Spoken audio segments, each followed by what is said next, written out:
بسم الله الرحمن الرحیم. خانم هلوی هستم، مدیریت مجموعه تسلا، مراقبت و نگهداری از سالمندان. سلام عرض میکنم خدمت همه دوستان عزیزم در هر کجای این ایران بزرگ و دوست داشتنی. ببینید دوستان، همه میدونید که من حرفم چی هست و آموزشام در چه حوزه‌ایه.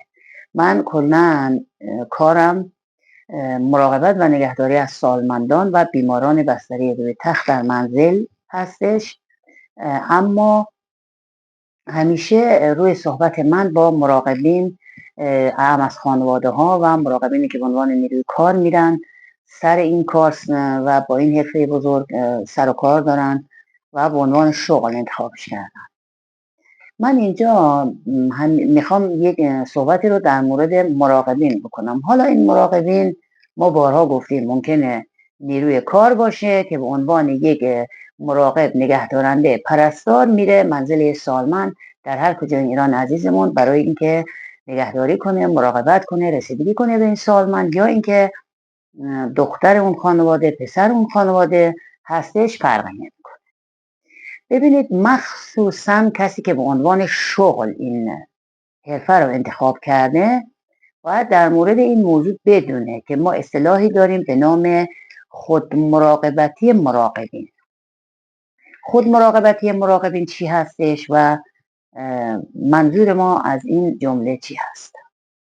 ببینید، ما در حرفه مراقبت و نگهداری از سالمندان همیشه میشنویم که میگن این کار مثلا عموما نظرشون این بوده. حالا اینکه ما این نظریه رو رد میکنیم و در سالهای خدمتمون مسیر دیگه ای رو طرح ریزی کردیم جای خود، اما همه میشنویم که غالبا میگن این شغل آدم رو فرسوده میکنه، این شغل آدم رو افسرده میکنه، کنار سالمندان بودن سخته و آدم باید عمرش با یک آدم سال خورده بگذرونه و از اینجور صحبت هایی که همتون شنیدین و میدونید.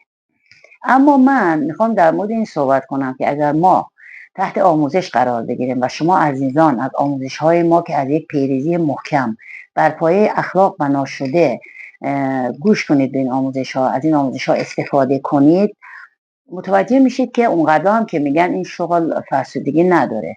به چه دلیل؟ به دلیلی که باید از مسیرش برید. من یک مثال خدمت شما ببخشید شما عزیزان بزنم.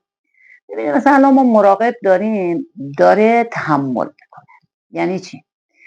مثلا رفته الان بالفرض 2 ماه 3 ماه سر کار، مثلا داره تحمل میکنه که مثلا دیگه رو به عید داره میره، چون من الان این ویدیو رو دارم در اسفند ماه 1404 میگیرم برای شما عزیزان. داره تحمل میکنه که مثلا این ماه بگذره. ببینید، وقتی میگن فرسودگی شغلی در این حرفه زیاده، به دلیل اینکه کسی که میاد وارد این حرفه میشه، من همیشه گفتم اصل و اساس این کار اخلاق هست و علاقه‌مند باشه به پیران و سالخوردگان. یعنی اون ارزش های این کار رو بدونه که آقا اومده تو این کار، چرایی کارشو بدونه که هدف بزرگی رو داره دنبال میکنه و اگر به یک سالمندی داره خدمات میده، صرف بیزینس بهش نگاه نکنه، فقط نگاه تجاری بهش نداشته باشه، بدونه که این حرفه چون بعد معنوی هم داره. به چه دلیل؟ به دلیلی که اینها پدران و مادران ما هستن و جایگاه پدر و مادران خیلی بزرگه، هم از دیدگاه قرآن و هم از دیدگاه خداوند و هم از نظر انسانیت و اون کرامت انسانی اگر ما بخوایم بهش نگاه کنیم. پس اگر ما این مثال که برای شما زدم که داره فشار رو خودش میاره، خب این فرسودگی شغل ایجاد میکنه در واقع، که طرف 2 ماه 3 ماه میخواد به زور با یک سالمندی بگذرونه که یک پولی بگیره، مثلا شب عید یا حالا قیس یا هر چیز دیگه. ما نظرمون اینه که ببینیم این حرفه رو برای خودمون راحت، کسانی که سالهای زیادی تو این حرفه هستن، خود من نمونه بارزشم، یک عمری ما تو این حرفه داریم خدمت میکنیم، کار میکنیم، در بخش‌های مختلف بیمارستان بودیم، در بخش‌های ببینید زمانهای کرونا رو که من همیشه مثال میزنم، به دلیل اینکه اون 2 سال کرونا 20 سال محسوب میشه، به دلیل اینکه اولا شب و روز ما مشغول دادن خدمات بودیم، خدمات خیلی حساس، خدمات خیلی ویژه به عزیزانی که خب نفس اونها تنگ میشد و در واقع ما باید مراقب می بودیم که سطح اکسیژن خون این عزیزان پایین نره و بسیار این مسئله موضوع حساسی است که کادر درمان همه به این موضوع واقف هستند. و نمیشد که ما اونجا کوتاهی کنیم، پس ما استراحتی نداشتیم. خب من خودم واقعا در سالهای کرونا نه کرونا گرفتم، بیمارستان دکتر بهمن نیشابور شاهد هستم، و نه واکسن زدم. نمیگم که اونهایی که واکسن زدن کار بدی کردن یا اونهایی که حالا بیمار شدن مشکلی داشتن، نه، من نگاهم به این کار و به این حرفه بسیار فراتر از یک شغله. من نگاه بسیار بزرگی دارم. چرا؟ من از روزی که شروع کردم این حرفه مراقبت و نگهداری رو که سالهای زیادی میگذره، نمیخوام عدد بگم، خیلی بالاتر از اون سالهایی که من بخوام در موردش مثال بزنم هست، و کسانی که میرن خدمت میکنن 20 سال 30 سال مثلا بازنشست میشن، ما یه چیزی فراتر از اونها بودیم و فشرده بوده، چون به خاطر فشردگی کارمون خیلی ما زیاد هست این سابقه کار.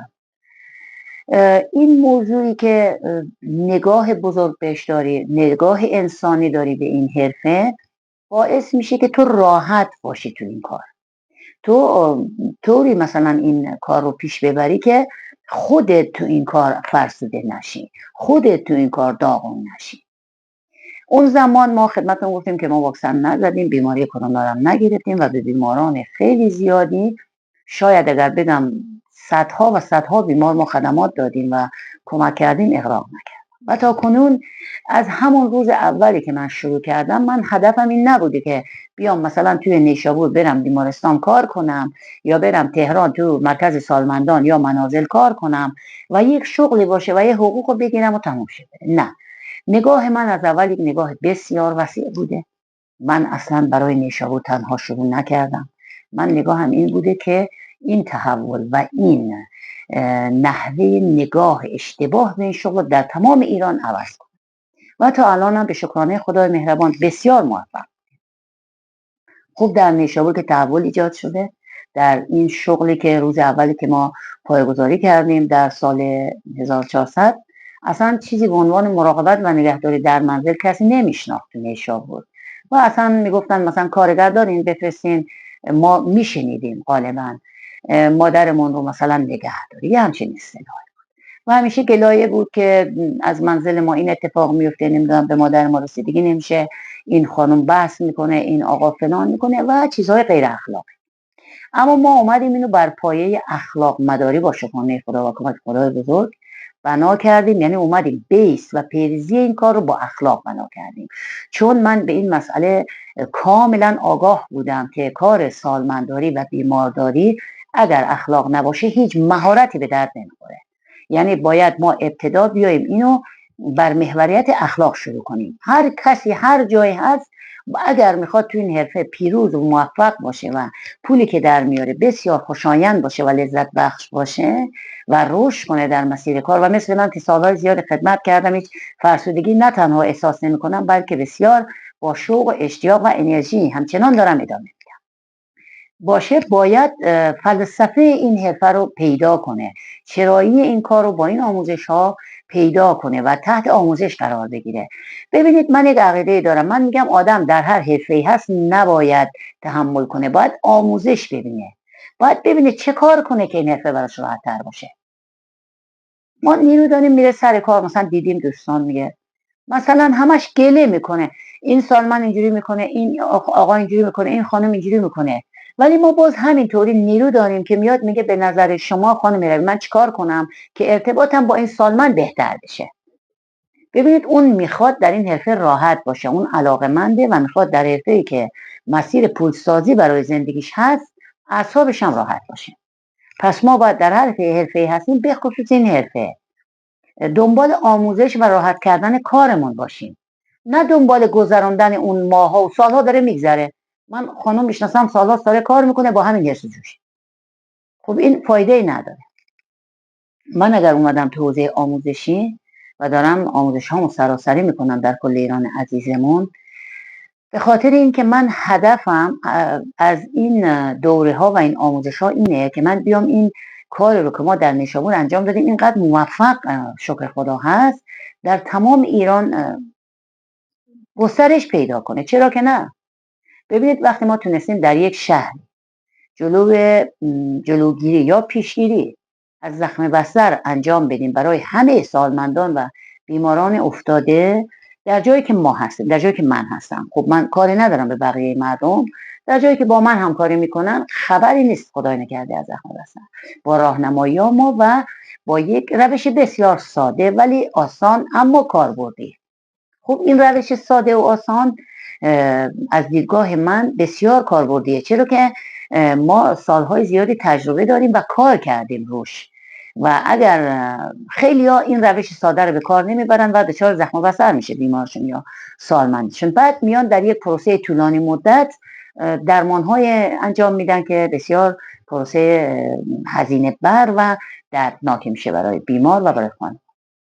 پس عزیزان، اگر میخواین که این حرفه براتون فرسودگی نداشته باشه و یه حرفه باشه که سالها کار کنید، پول خوبی بگیرید، راحت باشه اعصابتون، باید بدونید که اون خود مراقبتی از خودتون رو داشته باشید. یک، آموزش ببینید برای ارتباط عاطفی با سالمندان، ارتباط گرفتن با خانواده ها، تنظیم خوابتون. نگاه کنید، من در مجموعه خودم به خانواده ها گفتم یک مراقب که میاد اینجا معنیش این نیست که از صبح تا شب، شب تا صبح کار میکنه. نه، دقیقا مثل فرزند خانواده زندگی میکنه با سالمند، زمان استراحتشو داره، زمان خوابشو داره، زمان غذاشو داره، زمان ارتباطش با سالمند داره، تفریحات سالم در منزل، تلویزیون نگاه کردن، فیلم ها، اینها رو داره.